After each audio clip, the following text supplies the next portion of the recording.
কেউ খাবার জোগাতে কাজের সন্ধানে দৌড়াচ্ছে, আবার কেউ অতিরিক্ত খেয়ে খাবার হজমের জন্য দৌড়াচ্ছে। গভীর রাতে কারো বিলাসবহুল গাড়ি থামছে নিষিদ্ধ পল্লীতে, ঘরে অপেক্ষারত স্ত্রী দীর্ঘ শ্বাস ফেলছে। কেউ ভাঙা গড়ে থেকে ওই স্ত্রীকে নিয়ে অবিরত সুখের স্বপ্ন বুনছে। কেউ ভাবছে আর কয়টা দিন, ডিভোর্স পেপারে সাইন করলেই মুক্তি। কেউ একটা সম্পর্ক টিকিয়ে রাখার জন্য রীতিমতো যুদ্ধ করে চলছে। কেউ সন্তান ডাস্টবিনে ফেলে দিয়ে দায় মুক্ত হতে চাইছে, কেউ একটা সন্তানের জন্য সারা জীবন হাহাকার করে যাচ্ছে।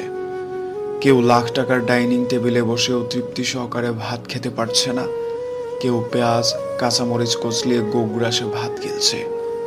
কারো দামি খাটে শুয়েও আবার ঘুমের ওষুধ খেতে হচ্ছে, কেউ আবার হিমেল হাওয়ায় রাস্তায় ওভারব্রিজে ও ঘুরে ঘুমোচ্ছে।